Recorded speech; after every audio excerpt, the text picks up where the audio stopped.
अस्सलामुअलैकुम। Welcome to Madan media. आप सुन रहे हैं मोहम्मद मदनी की आवाज़। आज एक बार फिर एक इंटरेस्टिंग वीडियो के साथ हाजिर हुआ हूँ। आज की इस वीडियो में मैं आपको दुनिया के कुछ ऐसे अनोखे रवाज बताऊंगा जो आपको हैरत में डाल देंगे। तो वीडियो को पूरी देखिएगा। तो शुरू करते हैं अपनी आज की वीडियो।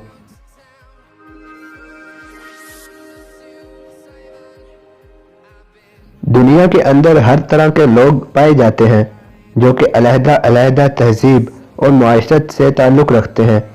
दुनिया के एक खित्ते में अगर गोरा रंग खूबसूरती की अलामत समझा जाता है तो कुछ इलाके ऐसे भी हैं जहां जितना रंग काला होगा उतना ही खूबसूरत इंसान होगा।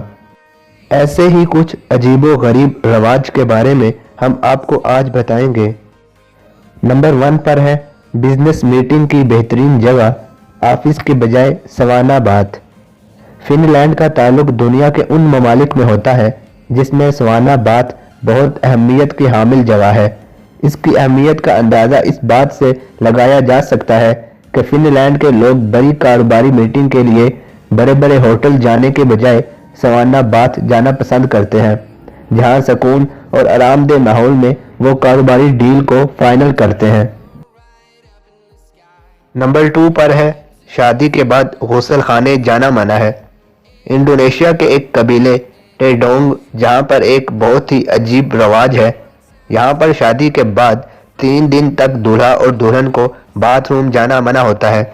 अगरचे फितरी तकाज़ों को रोकना इंसान के इख्तियार में नहीं है, मगर इनको गुस्ल खाने से रोकने के लिए उनको खाने और पीने की इंतहाई कम मिकदार दी जाती है ताकि उनको बाथरूम जाने की हाजत ही ना हो, और इन 3 दिनों में इनके बाथरूम जाने को नहुसत तस्वुर किया जाता है।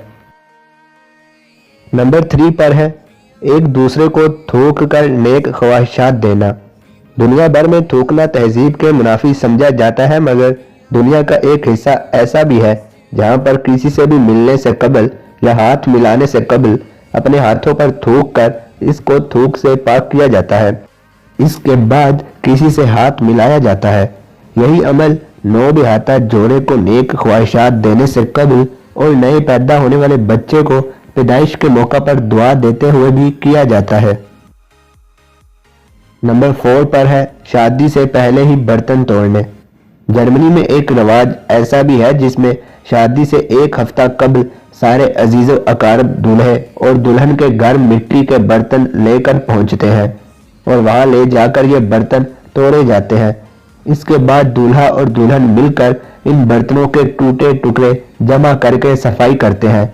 इनके इस अमल का मतलब ये होता है कि आइंदा आने वाले दौर के लिए इनकी अंडरस्टैंडिंग पैदा की जा सके। और नंबर 5 पर है शादी ना करने वाले पर मसालों की बारिश। डेनमार्क के अंदर एक बहुत ही दिलचस्प रिवाज है। इसके मुताबिक अगर किसी जवान कवारे की सालगिरह होती है तो उस दिन उसके तमाम दोस्त अहबाब इस पर मसालों की बारिश करते हैं। ये रवाज इस कदीम रवायत की याद में है जिसके मुताबिक कदीम डेनमार्क के मसाले के ताजर अपने कारोबार में इतने मसरूफ हो जाते थे कि उनको शादी का वक्त भी ना मिलता था। इस मौका पर उनके रिश्तेदार उनके ऊपर मसाले बरसाकर उनको इस बात का एहसास दिलाते थे कि उनको शादी कर लेनी चाहिए। तो ये थी मेरी आज की वीडियो जिसमें मैंने आपके साथ एक इंटरेस्टिंग इंफॉर्मेशन शेयर की। आप इस हवाले से क्या कहना चाहेंगे मुझे कमेंट सेक्शन में लाजमी बताएं। वीडियो अच्छी लगने की सूरत में लाइक करें और ज़्यादा से ज़्यादा लोगों तक शेयर करें। मज़ीद ऐसी वीडियोज़ के लिए मेरे चैनल को सब्सक्राइब करके साथ लगे बेल को लाजमी प्रेस करें ताकि आपको मेरी हर वीडियो का नोटिफिकेशन टाइम पर मिल सके। Thanks for watching.